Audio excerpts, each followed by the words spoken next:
história do Mato Grosso do Sul ficou marcada pelo dia 11 de outubro de 1977. Foi a realização de um sonho muito antigo para aqueles que, de coração, já eram sul-mato-grossenses bem antes dessa data. A parte norte condenava as forças divisionistas.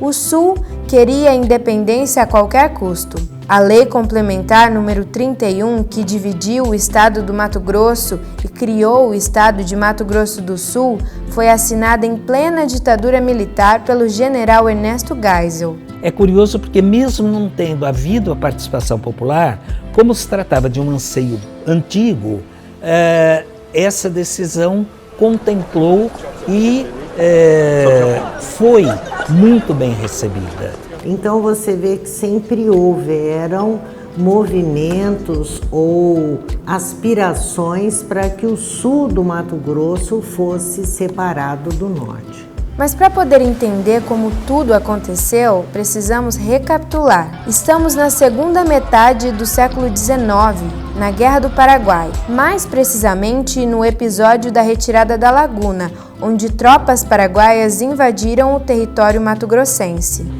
O exército brasileiro foi derrotado no flanco mato-grossense. Os paraguaios chegaram até Coxim. Eles invadem o Brasil, tomam Corumbá e chegam em Coxim, e o propósito era chegar em Cuiabá. O Brasil venceu a guerra, mas por conta das batalhas que foram realizadas em outros cenários. Aqui, o Brasil perdeu a guerra. Após a guerra, Dom Pedro II abre uma concessão de exploração dos ervais nativos como atividade econômica. Em 1882, Tomás Laranjeira recebe a permissão para começar o que viria a ser a Companhia Mate Laranjeira. A maior parte dos tributos recolhidos pelo Tesouro Mato-Grossense vinham dos ervais. Apesar de o SUS estar sustentando toda a máquina pública, o que vai acontecer? Não vem serviços para cá, não vem obras para cá. Então, essa população do Sul, e principalmente da região ervateira, ela vai se sentir desprestigiada, expoliada. Por causa de uma dificuldade geográfica e de comunicação entre as regiões do então estado do Mato Grosso, começaram a ser polarizadas com os nomes de Norte e Sul. A ideia separatista foi uma semente gerada lá no século XIX, no contexto das lutas armadas entre coronéis das duas regiões, um ciclo que se estendeu até a primeira década do século XX. Porque a ferrovia ela foi fundamental nesse processo de divisão. Ela liga o sul, ela vai ligar o sul a outros locais. Você entende? São os centros de poder. O financeiro, São Paulo, e o centro do poder político é o Rio. Além dessa questão do comércio, onde chegam as novidades materiais, você tem a circulação da informação. Jornais e revistas e filmes chegam rapidamente pela ferrovia e, consequentemente, a mentalidade desses lugares por onde o trem passa tende a se modernizar. Em 1932, com o movimento constitucionalista, os divisionistas se juntaram a São Paulo contra Getúlio Vargas, que estava no poder, porém fracassaram. Em 32, quando Vespasiano Barbosa Martins foi empossado interventor, o governador foi de Mato Grosso. O que se criou foi um governo paralelo ao de Cuiabá. Em 1934, a gente tem o processo constituinte, e no Rio de Janeiro cria-se a Liga Sul-Mato-Grossense de Estudantes, que eram estudantes filhos da elite, porque só a elite podia mandar filho para estudar no Rio, que se organizaram levantaram um abaixo-assinado com 13 mil assinaturas, o que era muito para a época, considerada a taxa de analfabetismo, mas o pleito não foi acolhido e aí o movimento arrefece também porque vem a ditadura Vargas e a coisa fica parada. Esse documento aqui é o documento que foi feito em 1934 e é a primeira vez que a gente percebe, oficialmente falando, o nome Estado de Maracaju, que é quando eles pedem, certo? Eles pedem que é uma representação dos sulistas ao Congresso Constituinte, que vai formular a Constituição de 34. No entanto, durante a era Vargas, o regionalismo não foi tolerado e após a derrota de 1932 e a desaprovação da petição divisionista pela Assembleia Constituinte de 34, a Liga se desmobilizou. O ano de 1932 foi um momento de afirmação de Campo Grande como centro de uma nova elite política, que passou a rivalizar diretamente os políticos de Cuiabá. O certo é que desde então, Campo Grande começou a alimentar um sonho de ser capital, mesmo que não houvesse a divisão. Parece que nesse momento as elites se desinteressaram da divisão e passaram a trabalhar para a transferência da capital de Cuiabá para Campo Grande. O golpe militar de 64 teve o apoio de ambas as partes do Estado, Norte e Sul.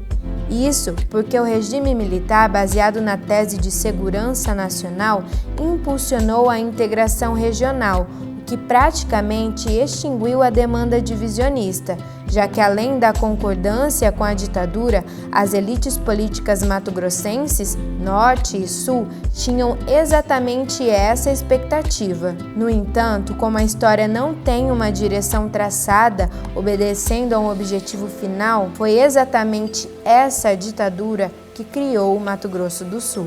Essa aqui foi a mensagem de 24 de agosto de 77, feita pelo Geisel, né? Ele manda essa mensagem, certo? Explicando e pedindo ao Legislativo a criação do Estado. A tecnocracia da ditadura, estudando a geopolítica do Golbery Couto Silva, entende que era necessária, oportuna a divisão.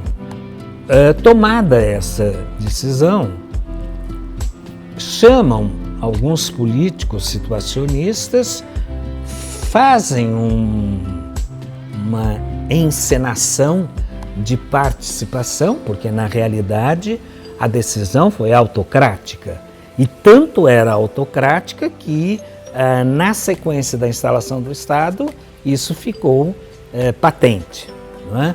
Então, houve uma conjunção de fatores e interesses que possibilitaram fazer essa lei, que é a Lei Complementar 31, de 11 de outubro de 77, onde cria o Estado de Mato Grosso do Sul. Então, eu vejo que esse era o momento que houve uma conjunção, a vontade do Sul de separar e a necessidade desse governo militar ter um grupo aliado que o fortalecesse. Mas essa divisão e criação não agradou a todos. Mato Grosso não tinha como se opor, embora não desejassem. E aí os cuiabanos foram extremamente inteligentes, porque, claro, eles faziam política há muito tempo, sabiam todas as manhas, e qual foi a narrativa que eles construíram? Nós somos a parte pobre do Estado, nós vamos perder os tributos, nós somos os coitados. Enquanto que o Sul, até ingenuamente, não, nós vamos crescer, nós vamos nos desenvolver, nós somos os melhores. E com isso, Cuiabá conseguiu muita, mas muita grana federal. A história separatista é uma história de interesse de grupos oligárquicos e mesmo que no princípio tenha sido um desejo da elite, essa vontade foi se disseminando por todas as camadas sociais. Essa bandeira aqui, ela aparece em muitas fotos, ela aparece dentro do avião, o pessoal carregando. Foi uma efervescência, porque era uma novidade. Nós temos uma Assembleia Legislativa aqui, um Tribunal de Justiça, Tribunal do Trabalho. Então nós fomos assim criando os organismos que o novo Estado se estabelecia e isso então se tornou algumas divergências que houveram aí, mas outros foram ultrapassados e tudo. É curioso porque não houve qualquer participação popular. O Sul já tinha forjado uma identidade distinta, enquanto aqui havia uma economia extremamente dinâmica, lá era tradicional. Como éramos um novo estado, precisávamos de um novo nome. E surgiram diversas sugestões até chegar ao atual. Olha, essa escolha foi uma decisão também da ditadura, tá? Então falou-se em Estado de Campo Grande, Estado de Maracaju. Posteriormente, no governo Zeca, levantou-se a discussão e se falava em Estado do Pantanal. E aí, na época, nós tínhamos o Pasquim, o célebre Pasquim, que tudo ele mexia, tudo ele usava um lado ácido, irônico e até humorístico, e eles brincam com essa criação do nome. Quer dizer, tantos nomes que poderiam ter sido, aqui já foi sugerido Caraíbas, Pantanal, esse Pantanal é bem antigo já, e Mato Grosso do Sul. Então ficou assim uma coisa óbvia, e eles dão risada, eles brincam com esse óbvio. O projeto de lei, quando foi anunciado, eles anunciaram como se fosse o Estado de Campo Grande. Então seria a capital Campo Grande e o Estado de Campo Grande. Houve aí alguém em Dourados, por exemplo, achou, não, mas vai colocar Campo Grande em nós de Dourados, então por que não? Então houve aí uma certa discussão regionalista. Nesse momento chegou no ímpasse, vai ficar Campo Grande, então aí veio aquele sentimento de sul-mato-grossense, da identidade com o Mato Grosso. Então nós queremos continuar sendo sul-mato-grossense, nós somos mato-grossenses do Sul. Nós tivemos durante o governo militar a implantação de muitos programas habitacionais, programas que facilitaram e ajudaram muito, você entende, essa questão de a mobilidade urbana, a questão de habitação, de infraestrutura. Houve uma explosão demográfica, uma expectativa muito grande em nível nacional de pessoas se dirigindo para cá para se desenvolver. Quem nasceu aqui tem orgulho de ser sul-mato-grossense. Quantas vezes a gente, em eventos públicos, tem que falar para o pessoal de fora do Sul, porque ainda não está fixada essa identidade externamente. Agora, internamente, ela se fortalece a cada dia.